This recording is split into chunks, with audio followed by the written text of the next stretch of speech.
Single point cutting tool के बाद next topic आता है heat produced by cutting, cutting speed, feed, depth of cut. जब हम सिंगल पॉइंट कटिंग टूल से कटिंग एक्शन परफॉर्म करते हैं तो हीट कैसे प्रोड्यूस होती है, इसको हम इस डायग्राम से दिखा रहे हैं। बेसिकली 3 सेगमेंट होते हैं, work piece, chip and tool. Tool जिससे हम कटिंग एक्शन परफॉर्म कर रहे हैं, चिप जो मटेरियल रिमूव होता है टूल से, जो है स्लाइड होता है वेस्टेज के रूप में, और थर्ड है वर्क पीस। तो जो हीट प्रोडक्शन है वो 3 जगह पर होता है। फर्स्ट है प्राइमरी डिफॉर्मेशन जोन, इसको हम शियर जोन भी कहेंगे। ये होगा वर्क पीस और चिप की जो एडजॉइनिंग लाइन है। दूसरा आता है सेकेंडरी डिफॉर्मेशन जोन, जिसमें प्लास्टिक डिफॉर्मेशन होता है due to friction between chip and tool, जो कि रेड कलर से दिखाया गया है। और तीसरा आता है टर्सरी यानी तृतीय डिफॉर्मेशन जोन, जो वर्क और टूल इंटरफेस जोन के जॉइनिंग पे होता है। तो इस तरह से जो हमारी प्राइमरी डिफॉर्मेशन जोन है वो येलो लाइन से दिखाई गई है, और सेकेंड डिफॉर्मेशन जोन है वो रेड कलर से, और टर्सरी डिफॉर्मेशन जोन है वो ब्लू कलर से दिखाई गई है। जब हीट प्रोडक्शन होता है ड्यूरिंग कटिंग एक्शन, तो उसके जो ओवरऑल इफ़ेक्ट हैं वो हमारे जॉब पर क्या पड़ते हैं। पहला आता है it reduce the tool life, तो जो टूल की जो लाइफ है वो कम हो जाती है जो हीट से। दूसरा है it reduces the surface finish, जो फिनिशिंग सरफेस है वो हीट की वजह से वो उतनी अच्छी नहीं हो पाती जितनी की होनी चाहिए।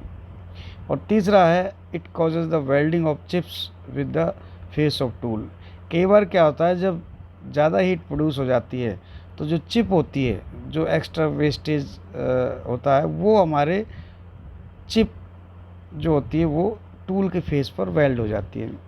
और इसका जो सबसे ज़्यादा ओवरऑल इफ़ेक्ट होता है वो होता है repeated placement of tool which increase the cost. जब टूल हमारा डैमेज हो जाता है तो बार बार उसको चेंज करना पड़ता है, ये हमारे जो है सबसे बड़ा लॉस होता है।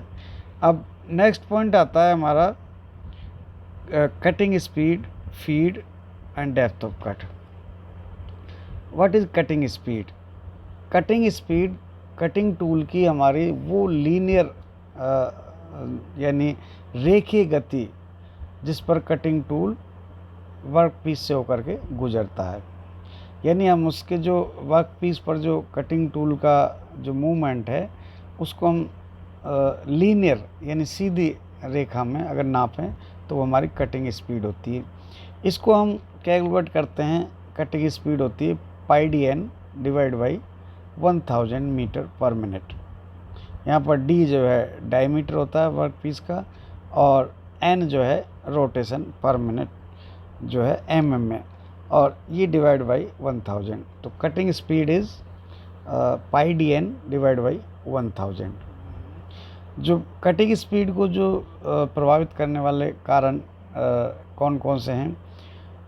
जो कम कटिंग स्पीड होती है इससे जॉब को बनाने में ज़्यादा टाइम लगता है, जिससे हमारा प्रोडक्शन कम होता है। अगर हम कटिंग स्पीड ज़्यादा रखेंगे तो टूल गर्म होकर के ख़राब होने का डर रहता है।